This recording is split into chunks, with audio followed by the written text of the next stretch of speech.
and then that gets you that forward momentum. And the only when you start giving, that time to start criticizing or start tearing things down, that's when you start tearing the whole thing down. And that's just something we're not going to take, and can't afford to take it or be part of that. So we're just going to make those decisions. And if it's the wrong decision, we'll change it the next time and try to go with what we learned from that other one. So I think you said this at one time in the past, Aaron, is, a lot of people just don't understand what we're doing. They don't understand where we're going, I think is how you said it. And I had 4 people come up to me at this one and say, I hadn't been here for one guy said 8 years. And he goes, this is the best track's ever been. I said, well, you just haven't been here a few other times. I mean, it was a good track, but you haven't been here a few other times. But I was glad to hear it. And he goes, ultimately it was on me. I had a bad attitude and, kind of just didn't come. And he goes, man, I'm really glad I came down. I was like, I'm really glad you came too. Because I didn't even know he had an issue, because that's just how far away we are from the feelings thing. This is like, again, you're not a customer, so I'm not even going to worry about it if you don't like it. Right. But I'm really glad that now you do like it, and we're all going the same direction and that kind of thing. And it was kind of good to see. I heard from 4 people that was like, that basically fulfilled what you said. I didn't see where you guys were going, but now I see it. And so that was kind of fun to see. So I'll tell you, the one I was impressed with was I getting to watch Brichelle, because I'm up in the tower now with her. Holy mackerel, she is busy. She's got her phone here talking. She's got the radio here talking.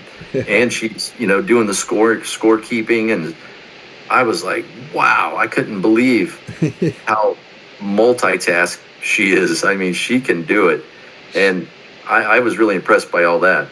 She is the reason why she's the president. Right. Yeah. That's right. Yeah, she knows how to do it, man. And she keeps a good attitude with it, She's always smiling and, giving you her best. So I thought it was pretty cool to watch her, though. Yeah. I think she started helping score it. We need to get her a red hat with white letters that says MMGA, make Moto great again. There you go. Yeah, we'll have to get her something. That's it, right there. She doesn't mess around. That's right. No. Yeah. Rob Rochelle's a blast. It is. Everybody did a great job, though. I thought it was a lot of fun, and everybody just poured their heart into it, and it came out really good. You can't. I know we're going to miss a million people here, but I mean, there were so many people that stepped up and did amazing things, like Adam Dershkin and his family just stepping in. I mean, that was spectacular to have them show up and to start. I mean, right off the bat, as new members, just they were everywhere doing everything. They were. And Brian at the gate, Mark, and honestly, I loved our new system at the starting paddock. I thought that worked. It was just, there were so many checks there that you can't get there and have a problem. We had a few of them that kind of slipped through where people had messed up on their paperwork, filled themselves out in the wrong classes or whatever, but we were able to, by the time they got there, get it straight away. And I think the worst one we ever had was like maybe a 1-minute delay. Any other delay we had was because somebody had a bike problem, so we did give them the 1 minute or 2 minute thing, run back to your trailer, get this or get whatever kind of a thing. There was the one really fast kid, the engine swap guy? Tegan. Was that guy amazing or what? Yeah. Tegan Kortenbacher, or Tegan Kortenbach. Amazing, right? Yeah. New track record, 1 minute, 59 seconds, 0.49. I mean, that's smashing the old record. That was going to be crazy. Yeah. I know all I saw the whole race was his oil plug when he came over the finish line jump. He was laying it flat across there, man. Every lap. Yeah. Yes. Oh, man. I went up to the top of the hill because I thought I got to watch some of this. And, he got so far ahead. Man, I got way off subject here, but as long as we're talking about it, he got so far ahead, and all you'd hear is just something bouncing off the rev limiter. Ba ba ba ba ba ba ba ba ba ba ba ba ba. Nope, that's him. He'd come flying across the top, and about halfway through, he's back on the rev limiter. It was just like a whole nother level of speed. Now, he was Canadian, right? Yeah, he was from Yeah. Canada. I don't know if I have any of that information here. The Canadian guys were really fast. He is from, yeah, I'm not sure where exactly, but yeah, we had some fast Canadian guys. That's for sure. So he was that KTM guy? Yeah. What did you say that track, the lap time was? 1 minute, 59 seconds, 0.49. Wow. Yeah. I mean, and that's that's part of what I look forward to with the Loretta stuff is, we have some amazing local guys, but it's cool to see different talent and different styles. And that Colorado. Oh yes. He's come out the last couple of years, and I mean that guy gets upside down. Like he can throw a motorcycle around, and just love watching him too. And Jason then that Smedley kid from Florida, or no, he was also from Canada on the Cobra that was so fast. Right, but you're talking about Jaden Smedley. Yeah. Yeah. You ever heard a 125 sound like? I mean, they always sound good, but that just sounded spectacular. It was just on the pipe. It's so much fun to watch. Upside down and backwards there, coming off that ski jump. Pretty amazing. Yeah, I was trying to remember, probably find it here, the other kid from Canada on the 65. Let's see if I have that here. That was... Oh, man, it's tip of my tongue. It's kind of a long... I'm not going to say it because I'll get it wrong, but he was smoking too. Yeah. Oh, yeah, that... And the funny thing is, I talked to all three of those just sort of... You talk to a lot of people, and all just really, first, just super pleasant, well-raised youngsters. And sometimes you think, they're really fast, it's going to get in their head, but definitely not with any of them. Yeah, there was nice kids. I know on, I guess it was Friday night, I was picking rocks, and I was walking along, and there was a group of boys come up, probably, early teens. And they said, "What are you doing?" I said, "I'm picking rocks, so you don't have to, hit any of these." And they said, "Well, we're walking the track." And I said, "Well, you want to help me pick rocks?" They said, "Sure." Nice. So they helped me pick rocks. Just random kids just, jumping in to help. That's awesome. Darn it. And I think that picking rocks makes you fast too. So just everybody keep that in mind. That's right. I think there's some legitimacy to it because you learn the track when you walk it like that. But it's that subconscious thing. You're looking down, you're like scanning the track, and you just see it all, and you just have it. You have it loaded in the memory bank, so when you need it, there it is. And I know, I don't know if you guys have noticed this, but if you have, back in the day, if you ever saw Villapoto when he track walks, he picked rock the whole way. Yep. So, worked for him. Yeah, it did. That's right. Very well. Well, darn it, I don't have that here. I wish I could remember his name, but what a super nice kid he was. Oh, yeah. There it is. Well, there was one called, was he a Canadian kid you're talking about? Yeah. Yes. There was one. His last name started with G-I-O. Gio something. That's what I was looking for. I just don't have the right sheets here with me. And then there was another kid. I don't know if he was one of those Canadians. I had the hardest time pronouncing his name all weekend. And it was Schwiso. Schwiso, I think is how you pronounced it. And I kept calling it Schwisal, and I kept butchering his name the whole weekend. Oh, yep. Landon, yes. Schwisal, I think that's right. I butchered that poor kid's name all weekend. Well, I can't find it, but yeah. Well, Lee Diffie called Davies Davis half season, and that's not even hard. No, that's an easy one. So, I guess we only mess up a little bit. We're but simple moto guys, so yeah, that's our excuse. But yeah, what a great weekend. Yeah, and the vet races, right? I mean, that was some spectacular vet racing. Yeah. I'm telling you what. Around here, it was stacked who's who, but then we had people from a lot of other places that were fast, like the guy from Texas. That guy was fast. You know, that whole thing. Go to the gate and talk to those guys, and again, I can't tell you how painful that was to be looking at those guys going, oh god, this looks like so much fun. And then when they were out there racing, I was just watching it, and I'm talking to Bill. You know, that would be so much fun to be racing Bill right now. They dropped the gate, and from the beginning of the race to the end, there was just great racing all the way through there. Sean Diome, that was another one that would have been fun to race. I mean, I'm looking at that. Any place you look there was somebody that had somebody to race with all the way through. Yeah. Yeah, and it's cool. Like, you just like to see full gates in every class. But when you start filling up the gates in the vet class, I think it's a special accomplishment, you know. Right. Especially, you know, we are kind of in the middle of nowhere, right? Right. But we're not in a big city, right. And yet we had pretty good sized gates for all those classes. So pretty amazing. That 150 gate, I think it was 33. That was pretty impressive.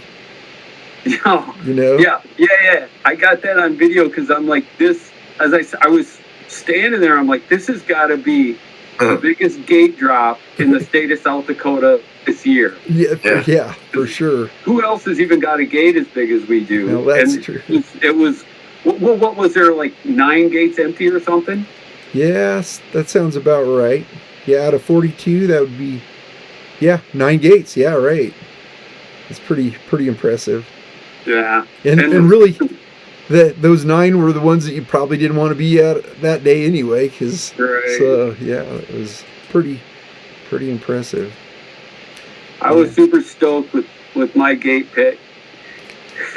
It was funny because Chopper, I was actually maybe about 3 to the right because I was kind of like the outside, and I wanted to check that outside, the Talladega or whatever we want to call it up there, because we've been talking about it, and I want to see what it's like. Right. So I wanted to go to the outside anyway, and then Chopper walks up, and I'm seriously, you know, I'm 4 over from the last guy, and Chopper walks up. He's like, why don't you go to the last one? Right. And I think he said it as a smart alecky comment, and I'm like, what's a good point? Why don't I? So then I went out there, and then when I got there, I'm like, this might work pretty good. Right. And it did, you know. Nice. Yeah, it did. Actually, a bunch of people saw that, and we started seeing more and more and more of that, and as the day went on, you know, it got really loose on the left side, and it looked a little better to a lot of people, but as the day went on, everybody there was getting dead last, and so I started to see people migrate to the right, and the people on the right started being the ones that were getting the whole shot. So yeah, it was. Yeah, and you know, it's a funny thing because it's like it's great to go out and win a race, but also when you talk about doing something like putting a start in the middle of a grass field, years later you're riding on it, you kind of want to know, like, was this a good idea or wasn't it? Right. Like, yep, for sure. And I mean, I remember when you brought that up, Brad, I'm like,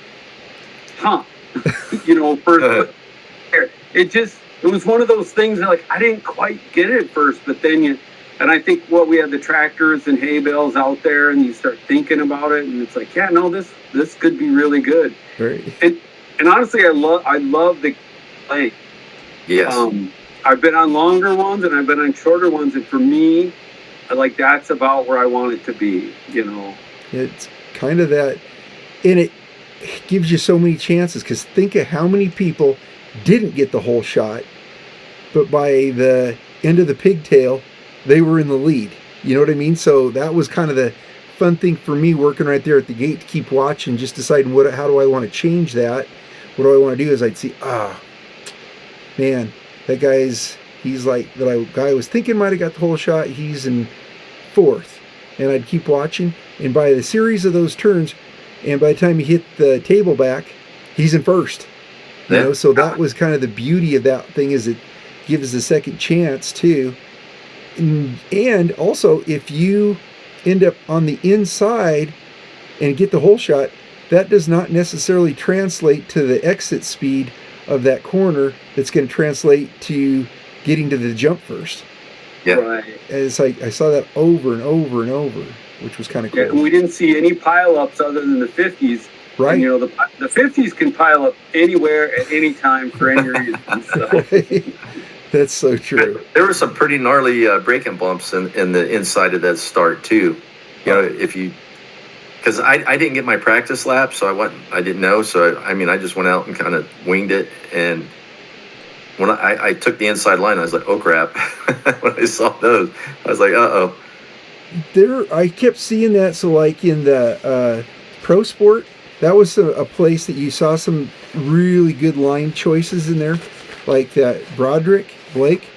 I kept seeing him I was watching him come through that part that comes alongside the start and then goes back into, you know, the first turn.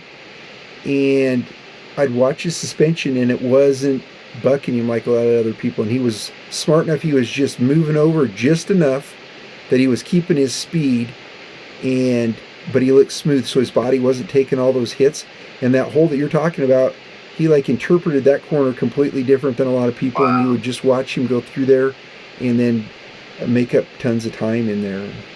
So it was kind of, you know, getting back to the Pro Sport class, we saw so much there. That was just like, for me, that was one of the most exciting ones to watch too, just because he had a ton of fast guys. You know, we had local heroes like Voss. You know, he's always been one of my favorite riders. And you got Jeremy, one of my favorite riders, hometown hero. And, you know, we know they're fast guys. We get to see them with a bunch of the other fast guys that are semi-local, and then we get to see the out-of-town guys and, you know, see how everybody interprets things and see how close they are. And literally any place in that group, it was an impressive ride. Even if you got last place, still super impressive. There was no slouches there. It wasn't like some of the times you get a pro class and it's like, well, maybe that guy should be in the B class. I'm glad he's trying, but might be. No, there was no B riders in that at all. You know, so it was a lot of fun to watch. A lot of good racing. Yeah. The C class, though. Let's talk about those. Oh my gosh, what is up with that? That's what I said. Queen class.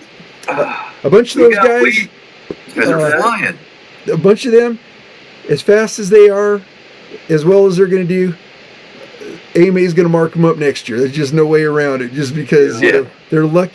They're probably pros or fast B guys wherever they're at, but they probably haven't raced a lot of AMA stuff, so they were able to get into that C class.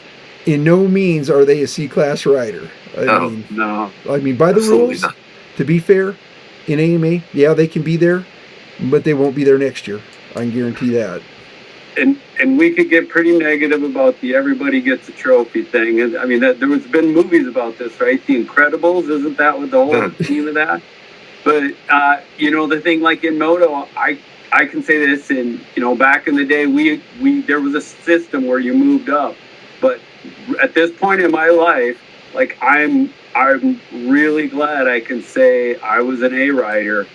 And, you know, there's a large population of guys out there, to me, that should be moving to the A, definitely moving C.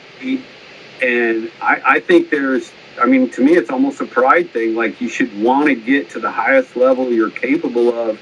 Right. And when you get to be our age, you'll really appreciate that, you know?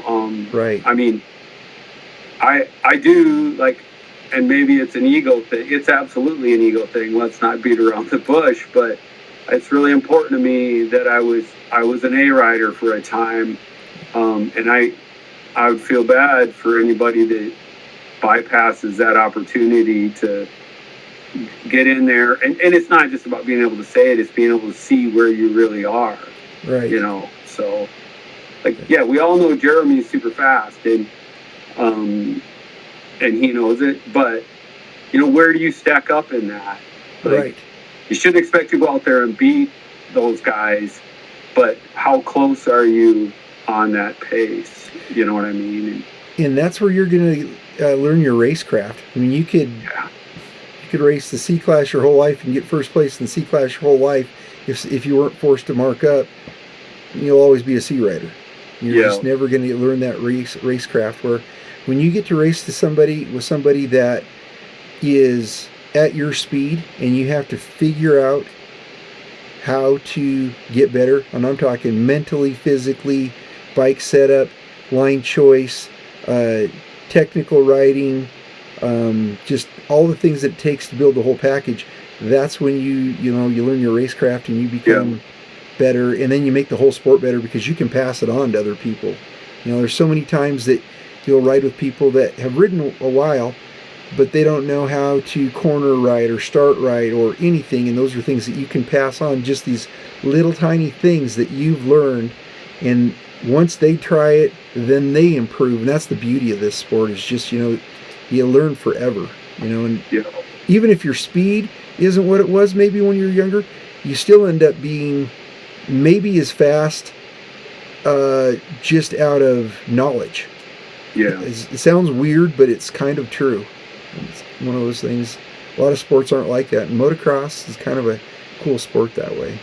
Yeah, it's kind of like the question of, and I've had people ask me, and I think I've said this before, what's more important, my bike or my fitness, or should I ride more? It's like everything. Like, that's Moto. It's everything, because you're talking about a half a second. Right. So you can't leave any stone unturned. And I think if you're settling, you don't even see the stones that need to be turned. And it's kind of funny for me. Like Moto's kind of been I do some other stuff, but Moto's been the backbone of my life for and yet I've done, and I'm not a baseball player. I love baseball, but I have kids who are baseball players. But through that, I learned that, other sports, like, they get this. In baseball, you should start, and when you're developing, you don't want to be the best player on the team. That's not a good thing to do. You want to be the worst player on whatever team you land on, and then work your way in. And I mean, and my boy, Robert, who ended up setting a bunch of records and all this in the state, like, that's kind of, we learned that by the time he was about 11. And so every winter you were jockeying, you're just calling around, figuring out what team he should go to. And I mean, we were doing stuff like, he was playing in Nebraska and he was playing in Iowa. And I'll never forget, like, he'd gone through a period where he was kind of dominant on everything he did. And we got him on this team in Iowa. And we had to go there every weekend for 8 weeks or whatever. And literally, like, he showed up, and he wasn't just the worst player on the team. He was markedly he was well below everybody on the team. And it's in a series called Perfect Game, which is fairly well known if you look it up. But by the end, he wasn't the best player on the team, but he was maybe in that 4 to 5 range. And it's like, you just kind of know in baseball, that's what you do. Right. That's how you progress. Right. I think it totally applies to Moto, and yet I think philosophically everybody's going the other direction. So. Right. Yeah, we've seen a lot of that. That's and quite honestly, that's another reason that we're really glad that we're doing AMA. Like, right now, yes, it's kind of at the beginning, but AMA has a markup system where automatically they will be marking them up. They get a letter at the end of the season, and if they've gained this many points, you go to the next level. You have no choice of staying there, and that kind of thing. So some of the youth classes, they don't have what I wish they had. I wish they had a little bit more of a markup system, and why they don't, I'm sure it kind of comes down to they heard enough complaining and somebody just didn't want to deal with it or something. I don't know that, but I think there could be a little bit more in the youth side of things. But as far as the amateur side goes, it's there. So, and it's funny because there was some good discussions on classes and stuff with different people over the weekend, and some of it kind of seems like it doesn't make sense. But I do think it's one of those things where the AMA came to the rules they did, and I'm not going to say they're perfect because I don't know that. I don't really even have an opinion other than to say there's probably a reason why they did all this stuff, and odds are it'll come out in the wash, and we're like, oh, okay, now we get it, and right. and that's one probably a good point to that favor. So. Right. True. This is going way off topic again, but as long as we're talking about the rules, something I do want to put out there. A lot of people don't know this, and this one is pretty important. I want to pass this on to everybody.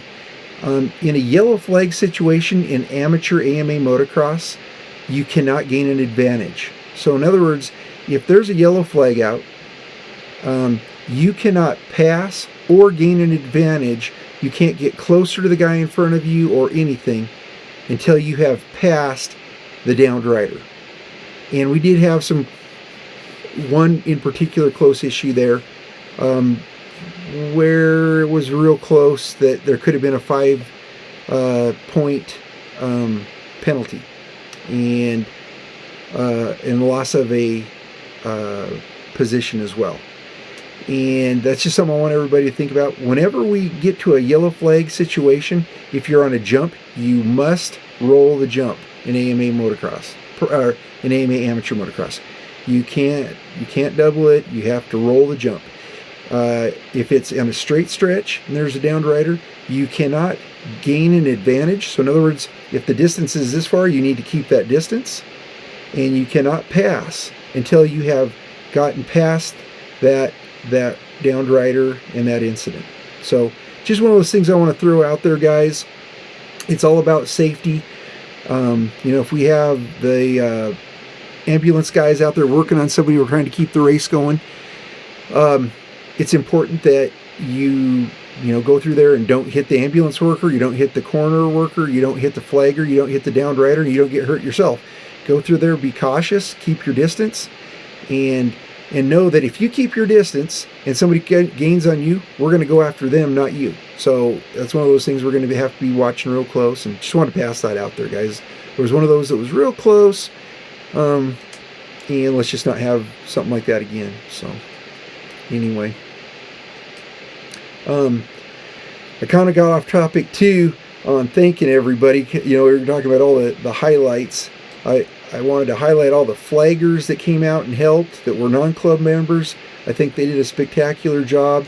All the club members that came out and flagged, a spectacular job there. The people that worked the gates, Marie and Ron for the parking situation, how that went. Did a good job. Chip setting up the sound system, doing all his thing. Aaron, you at the start area there doing tech inspection. I think that went spectacularly well. Brian at the gate. All the scoring ladies. People have no concept. That's the one thing was a big takeaway for me there. Is people have no concept the amount of mental horsepower there is in that scoring booth up there. There is some of the things those ladies do are superhuman. They are looking at the racetrack, writing down the numbers. They don't look at their numbers when they write them down. And you have to do every single lap, or else you don't know if somebody lapped somebody else. And you have to be able to keep those all in order as you go. And if you've never done it before and you try it one time, literally within 2 minutes, you're just like, I don't even know where I was at, and who's the leader, and who's in second, and who got lapped. It just goes away from you. Oh yeah. And I probably drove them nuts up there because, several times, I'd be like, I might turn around to do something. I'm like, oh man, the leader just passed, and I'd be like, who's in second? And boom, boom, they'd have it. You know what I mean? Yeah. And I always felt like, man, I'm probably bugging them to death, but they always had time to do it. But yeah, it's pretty chaotic. And how they know that, and they know who's in first, second, third, fourth, fifth, all that. And all the way down. Yeah. That's crazy. Yeah, one time Dan and I scored the mini track. It was like a sitcom. So hard. It is hard, isn't it? It's really hard. Not the job for me. Right. Well, then Justin at the finish line, man, he does such a good great job. Yeah. Yeah, I mean, anywhere you go there, Austin did such a great job with the flaggers this time. And I know I'm going to miss people, but we just had so many great people out there. And guys, if I missed you, it's not because I don't appreciate it. It's beyond I should have took notes.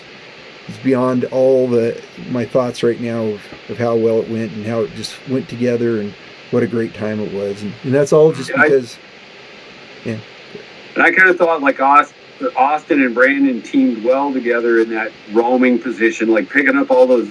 I mean, there's things going. There's always things going wrong, right. And those two together seem to kind of have the right expertise and decision-making power for those situations because they're completely unexpected and unplanned. Or definitely, Brandon did a good job too. Yeah, you're right. Yeah, Brandon with the 50s. I mean, that honestly, I'm going to be honest. Most people don't know this, but we were just going to be done with the 50s because that 50 group, the last few years is just like, they're probably great people. The parents are probably great people, but we're just like, let Woe go ahead and deal with these guys, and let MX on the Decks deal. They can develop the 50 class. We'll take the amateurs when they get to this point, because again, none of us are making money. We just want to have a good time. We want people to have a good time. And Brandon, I think, kind of knew that we were thinking about going that direction, and he came up and said he'd take it over. And I think he's done a great job. And he's the perfect guy because he's like major high energy. Yes. You know, and he's taken all these 50 parents that, you know, most of them, let's be honest, they haven't raced. And without being mean, a lot of times they're living it through their kids because they're excited for their kids, but they don't necessarily have that sportsmanship thing yet, and they're competitive, and, you know, they haven't learned this is how we hold ourselves at a race. You know, and it'll be the parents that are at the gate, they drop the gate, and they run to this side of the gate when the kid comes this way, and they run to this side of the gate when the kid goes this way, and back and forth, and they're yelling the whole time. It's like, number one, that's annoying to us. Number two, you look like an idiot, and it's like, you know, and nobody's, you know, it's just that etiquette thing yet. Nobody's taught you yet. You haven't learned, hey, that's just weird. And I know this sounds mean, but I'm just being blunt. I'm venting right here. And Brandon's the perfect guy to go jump in there and deal with that stuff, and you know, put people to work and keep it all positive. And I think it went really good. You know, it was not a bad experience on our end this time. The fastest animals on the planet. I've heard it's a cheetah, maybe a pronghorn, or a 50 mom. That's for sure. We're like, how'd she get there? They can do a good job. Jump a 4-foot fence. That's God crazy. bless the 50 moms, man. It's crazy. They do a good job. You know, well, it's funny because I was so like, I mean, you guys know I have like my 50 patience is low, but I actually, with Brandon, I actually was helping out. I'm like, oh, this is working. I can be a part of this. Right?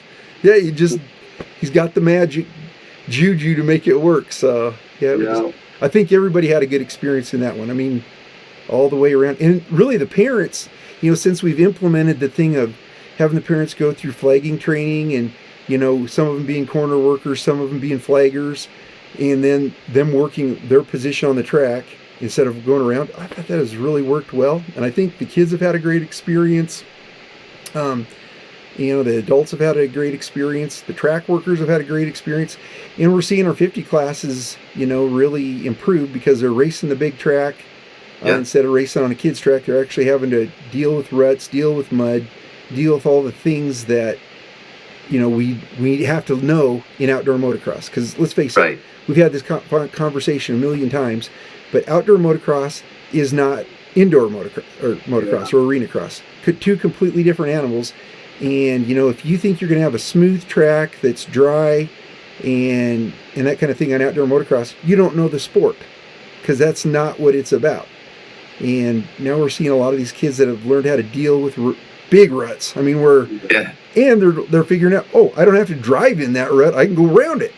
Yeah. You know, and so those are all those skills, and picking up their bikes. You know, I remember for years, you'd have the kid that would fall down, and then he would sit there and wait till somebody came and picked up his bike. You know, and back when our kids were racing, that was absolutely not allowed. So you had your kids out in the yard when they got home from school for 15 minutes to a half an hour, like laying their bike over, figuring out how to pick it up, how to get it started. You know, that's what I had Brachelle and Seth do for every night after school. That was just part of, we get home, that's the thing you go do.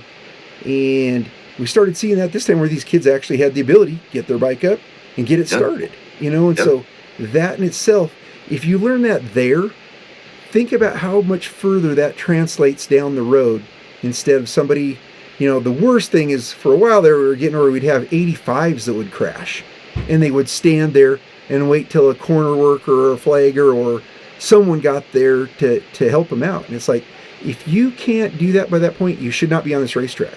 You should have been doing that at home. Mom and dad should have been doing that at home. It's just a responsibility thing. And that was a huge improvement this time. So right. Just really loved what I saw that way.